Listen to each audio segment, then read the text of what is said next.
हम जैसे अभी भी कह रहे हैं कि मोदी जी आएंगे तो वेंडरों को भगाया जाएगा, रेडी पटरी खत्म करी जाएगी। जितने महिला हैं उनकी इज्जत को ढका हुआ है। ऐसा कभी हो नहीं सकता सर कि मोदी के सिवाय कोई और भी कोई कर सकता है, लेकिन जो नीचे में जो बिचौलिया बैठे हैं अफसर लोग, ये बहुत बड़े बैठे हैं सर, तो नीचे तक किसी का होने नहीं देते हैं। और मोदी जी ऐसे हैं, ना रात को सोते हैं ना दिन को सोते हैं। तो यहाँ का जो बहुत ज्यादा भ्रष्टाचार है, माफियागिरी है, ये बहुत ज्यादा हो गया है सर दिल्ली में। 400 पार, अब की बार मोदी सरकार। नमस्कार, मेरा नाम शिवम चौबे और आप सभी देख रहे हैं सौगंध टीवी।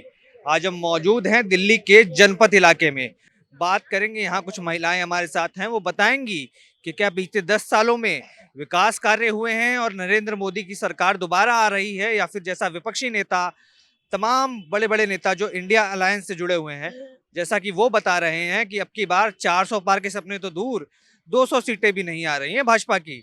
जानेंगे बीते 10 सालों के कार्यकाल के बारे में और आने वाले 5 साल की जो राजनीतिक सत्ता फेर होने वाली है उसके बारे में। तो सबसे पहले मैं आपसे पूछना चाहता हूँ, किस तरीके से देख रही हैं बीते 10 सालों में, क्या भारत में जो सरकार रही नरेंद्र मोदी की, उसने विकास करा है, आपको कुछ फायदे दिलाए हैं, या फिर केवल हवाबाजी का काम हुआ है? सर देखिए, उन्होंने बहुत कुछ काम करा, जरूरी नहीं कि मुझे उनका फायदा मिले तभी मैं वाह वाह करूंगी। मेरे अलावा जो मेरे साथी है, बहन भाई है, उनको भी तो मिला, तो भी मुझे संतुष्टि होनी चाहिए। आज उनको मिला तो कल मुझे भी मिलेगा। सर नरेंद्र मोदी जी जब से आए हैं तब से, चाहे दुनिया कोई हवा समझे कुछ भी समझे, हम दिल से प्यार करते और अभी भी चाहते कि वो आए। हमारी मतलब भगवान से भी हम प्रार्थना करते, वो सुने नहीं सुने, लेकिन हाँ जब भी वो आ जाए हम यही चाहेंगे। जैसे सब मुद्दा ये है कि रेडी पटरी का कोई भी नहीं उठाता है। नरेंद्र मोदी जी ने 10,000 रुपए हमें लोन दिया था वेंडरों को, एनडीएमसी ने हमें एलओआर नहीं दिया, काटीगिरी करी, छटाई करते हैं। मोदी जी एक आएंगे, पक्का आएंगे, गारंटी से आएंगे, कोई नहीं उनको रोक सकता है। लेकिन आने के बाद सबसे पहले वेंडरों का करे, और एनडीएमसी हो, एमसीडी हो, सीपीडब्ल्यूडी हो, जहाँ भी सरकारी महकमा है, सब एक बार खड़ा होकर आह्वान करे कि कोई काटीगिरी नहीं करेगा। हम इलेक्शन में कोई काटीगिरी नहीं करते हैं। आज 20 साल का लड़का होता है तो इलेक्शन कार्ड बनवाते तो भी वोटिंग लेते, 18 साल की लड़की होती है तो भी वोटिंग लेते, कोई कैटेगरी नहीं करते। वैसे ही हमारे रोजगार के लिए ना करे, और वो जो भी कर रहे बहुत अच्छा कर रहे। जो लोग बेवकूफ है वो हाय हाय करे, जो उनके विरोधी लोग हैं वही उनकी बुराई करते हैं। हम जैसे अभी भी कह रहे हैं कि मोदी जी आएंगे तो वेंडरों को भगाया जाएगा, रेडी पटरी खत्म करी जाएगी, महंगाई बढ़ेगी। अरे महंगाई के साथ में हमें स्मार्ट सिटी में शीशे की दुकान मिलती है अरबों खरबों की, तो हम भी दूसरे का साथ दे सकते हैं। तो हम मोदी जी को बुरा नहीं कहेंगे, और हम तो दिल से तन मन धन से भगवान से प्रार्थना करते हैं कि अब की बार भी मोदी जी आए। मोदी जी सच्चे इंसान है, लेकिन जो नीचे के कार्यकर्ता है वो उनको थोड़ा शिकंजा कसे और हमारे वेंडरों के बारे में सोचे। क्या लगता है जो आने वाले 5 साल हैं, किस तरीके से देख रहे हैं? क्या सरकार आपके लिए कुछ कदम उठाए, किस तरीके की मांग रखना चाहेंगी आने वाली सरकारों से? मेरा नाम मधु है, मैं जनपद मार्केट में दुकान वेंडर हूँ और यहाँ 22-23 साल हो गया मुझे बैठे हुए हैं। और हम चाहते हैं जो मोदी जी हमारी जो है बहुत अच्छा काम कर रहे हैं, बाहर बहुत ही अच्छा काम कर रहे हैं। ऐसी बात नहीं है जो काम नहीं कर रहे हैं, वो काम अच्छा कर रहे हैं। और हम भी चाहते जो हमारी वेंडरों के लिए भी अच्छा करें। बस मैं इतना ही कहूँगी। क्या लगता है क्या पिछली सरकारें जितनी भी रही, आपने कांग्रेस की बात करूं या भाजपा की बात करूं, 10 साल कांग्रेस ने भी शासन किया, 10 साल भाजपा ने भी शासन किया, किसके शासन में आपके लिए ज्यादा काम हुए और किसको सोच रही हैं कि आने वाले प्रधानमंत्री के तौर पे आप देखना चाहती हैं? सर मैं मथुरा बाई है मेरे नाम, मैं यहाँ पे जनपद मार्केट में मेरी दुकान है और मैं टीवीसी मेंबर भी हूँ। इलेक्शन में जाके जीती हूँ इन लोगों के सबके लिए। तो मैं यही कहूँगी, क्योंकि एक मोदी जी हैं प्रधानमंत्री, इनको तो कोई भी पीछे नहीं कर सकता है, वो गारंटी के साथ में आएंगे। और रही काम की बात, उनके जैसा आज तक किसी ने काम नहीं किया है सर। ना ही तो मेरा कोई पार्टी है और ना ही मैं कोई किसी की विरोधी हूँ। जो सच्चाई है मैं वो बोल रही हूँ आपको। मोदी जी ने ऐसा काम किया है सर कि गांव में सबसे पहले तो जितने महिला हैं उनकी इज्जत को ढका हुआ है। खेतों में जाके सर पीछे से ऐसे खोल के बैठते थे, इधर आदमी भी बैठता था झाड़ी के नीचे खेतों के पीछे। तो घर घर में सबसे पहले टॉयलेट बनवाया। मैं बहुत बहुत धन्यवाद देता हूँ मोदी जी को कि उन्होंने सबसे पहले टॉयलेट बनवाया। रही उनकी बात, ऐसा ऐसा चीज किया है कोई कभी सोच नहीं सकता था कि ऐसा हो जाएगा। सबसे पहले अपना कश्मीर को अपना बनाया, कश्मीर को हमारा बनाया। उसके बाद में ये 300 कितना 370 ये हटाया सर।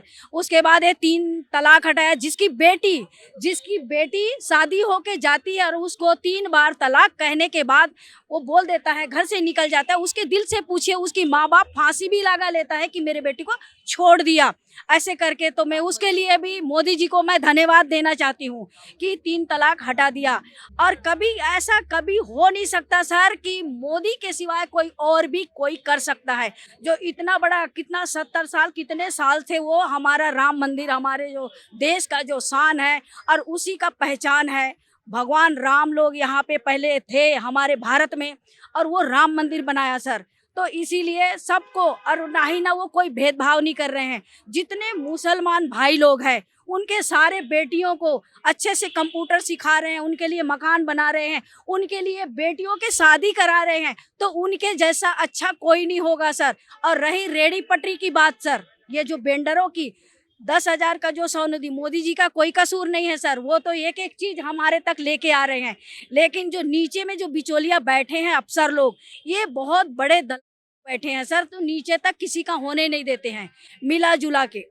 तो मैं यही कहूँगी कि मोदी जी कहते, आप कह रहे थे कि 400 पार तो पूरा ही पूरा आएंगे सर। मोदी जी का कोई वही नहीं है। और दिल्ली में था सर, हम सारे जितने वेंडर लोग थे, हमारे को कुछ भी प्रॉब्लम होता था पूरा दिल्ली के, तो मीनाक्षी लेखी के पास हम जाते थे। मीनाक्षी लेखी को हमने सोचा टिकट मिलेगा, लेकिन नहीं दिया। कोई बात नहीं, बांसुरी जी को दिया, वो भी काम करेंगे। मोदी जी का कोई भी आएगा तो उनके पास हम जाएंगे। विश्वास है पूरा कि मोदी जी का कोई भी सिपाही अगर आपके पास है तो आपका काम हो जाएगा। बिल्कुल हो जाएगा सर। अगर मोदी जी के नाम कहीं भी कोई भी अगर खड़ा होता है और अच्छे से काम करते हैं सर, और मोदी जी ऐसे हैं, ना रात को सोते हैं ना दिन को सोते हैं। आप उनको कहीं भी देखिएगा, कभी कश्मीर में देखो, कभी अमेरिका में देखो, कभी लंदन में देखो, कभी मद्रास में देखो, कभी मध्य प्रदेश में देखो। मैंने ऐसा इंसान कभी जिंदगी में नहीं देखा था। मेरी उम्र सर 45-46 की हो गई है, लेकिन मैंने ऐसा, वो मोदी जी इंसान नहीं है, वो भगवान का अवतार है सर। जैसे राम भगवान को भेजा गया था, वैसा मोदी जी को भेजा गया है भगवान ने मिलके कि जाओ, ये धरती में ज्यादा भ्रष्टाचार हो गया है, पाप बढ़ गई है, इसको आप जाके ठीक करो। और आप कह रहे हो कांग्रेस कह रहे हो, जो भी कह रहे हो सर, कांग्रेस ने क्या किया आपको? ये जितने जो बना हुआ है, दिल्ली सरकार ने क्या किया सर? दिल्ली सरकार ने तो पूरा पटरी उजाड़ दिया। आप देख रहे हो ना, पूरा पटरी उजाड़ दिया सर दिल्ली सरकार ने।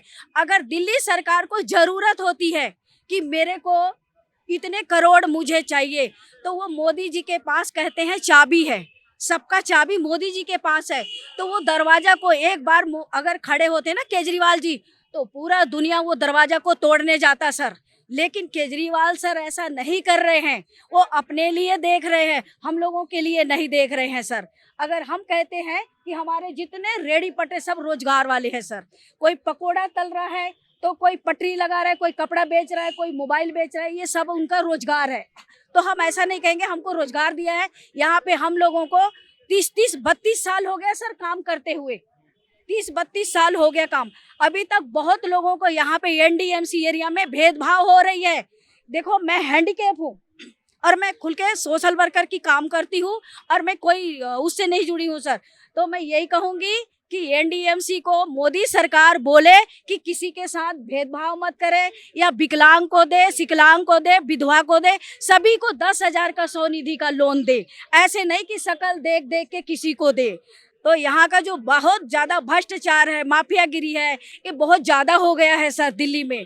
तो मोदी सबको ये नहीं कर पाएंगे, लेकिन नीचे के तो कर सकते हैं एक दूसरे का देख के। तो मैं यही कहूँगी हाथ जोड़ के कि मोदी सरकार तो आना ही आना है सर, उनको कोई नहीं रोक सकता है। मोदी सरकार 400 पार, अब की बार मोदी सरकार। तो मैं यही कहूँगी मोदी सरकार चाहती हूँ।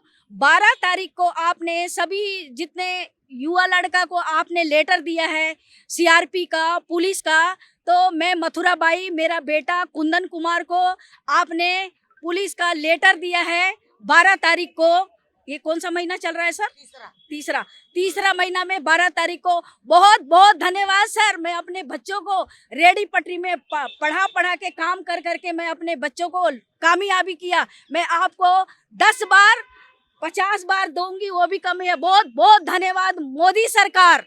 तो जिस तरीके से देखा यहाँ हमने बात की जनपद में जो स्टॉल लगाते हैं, जो रेडी पटरी पे काम करते हैं ऐसी महिलाओं से, उन्होंने नारा भी लगाया कि 400 पार अब की बार मोदी सरकार।